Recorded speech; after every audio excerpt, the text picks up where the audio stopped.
মানবিক করিডোর সিদ্ধান্তে সব রাজনৈতিক দলের সঙ্গে বসে সরকারের সিদ্ধান্ত নেওয়া উচিত ছিল বলে মনে করেন বিএনপির মহাসচিব মির্জা ফখরুল ইসলাম আলমগীর। আর কোনো মহামানবকে বাংলাদেশের দায়িত্ব দেওয়ার জন্য দেশের মানুষ আন্দোলন সংগ্রাম করেনি বলে মন্তব্য করেছেন বিএনপির স্থায়ী কমিটির সদস্য আমির খসরু মাহমুদ চৌধুরী। আলাদা দুটি অনুষ্ঠান শেষে তারা এই মন্তব্য করেন। আমিনুল ইসলামের রিপোর্ট। বাংলাদেশ হয়ে মিয়ানমারের রাখাইন পর্যন্ত জাতিসংঘের প্রস্তাবিত সেফ প্যাসেজ তৈরির প্রস্তাবে ঢাকা সম্মত বলে রোববার জানান পররাষ্ট্র উপদেষ্টা তৌহিদ হোসেন। বাংলাদেশের সীমান্তের পরিস্থিতি তো পরিবর্তিত হয়ে গেছে, এটা তো আমরা অস্বীকার করতে পারবো না। একদিন পর সোমবার এই সেফ প্যাসেজ বা মানবিক করিডোর নিয়ে অনানুষ্ঠানিক প্রতিক্রিয়া জানায় বিএনপি। ঠাকুরগাঁয়ে এক গণসংযোগ কর্মসূচিতে যোগ দিয়ে দলের মহাসচিব মির্জা ফখরুল ইসলাম আলমগীর এ ধরনের সিদ্ধান্ত নেওয়ার ক্ষেত্রে সরকারকে সতর্ক করেন। আজকে বাংলাদেশকে ওই জায়গায় পৌঁছাতে হলো যে বাংলাদেশকে এখন আপনার একটা প্যাসেজ দিতে হচ্ছে, হিউম্যান প্যাসেজ দিতে হচ্ছে।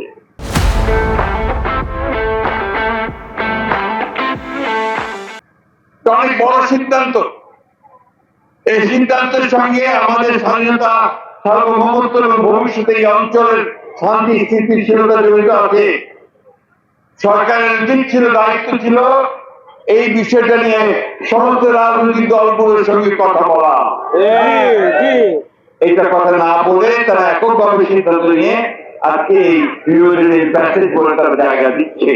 এদিকে বিকেলে গুলশানে বিএনপি চেয়ারপারসনের কার্যালয়ে দলটির লিয়াজো কমিটির সঙ্গে ন্যাপ ভাসানী, আমজনতার দল ও বাংলাদেশ পিপলস পার্টির আলাদা বৈঠক হয়। পরে সংবাদ ব্রিফিংয়ে আল জাজিরাকে দেয়া প্রধান উপদেষ্টার সাক্ষাৎকারের বিষয়টি সামনে আনেন সাংবাদিকরা। বিএনপি নেতা আমির খসরু মাহমুদ চৌধুরী প্রশ্ন রাখেন, এই জনগণ বলতে কারা? ইতিমধ্যে প্রায় 50টি দল পরিষ্কারভাবে ব্যক্ত করেছে ডিসেম্বরের আগে নির্বাচনের জন্য। এখন জনগণ বলতে যদি কোনো একটা বিশেষ গোষ্ঠী সুবিধাভোগী যারা গণতন্ত্রের বিরুদ্ধে গিয়ে, জনগণের ভোটাধিকারের বিরুদ্ধে গিয়ে গণতন্ত্রকে সংস্কারের মুখোমুখি করছে, অথবা কোনো বিশেষ সুযোগ সুবিধাভোগীদের বিরুদ্ধাচরণ করছে, মুখোমুখি করছে, এটা তো কারো তো বুঝতে কষ্ট হওয়ার কোনো কারণ নাই।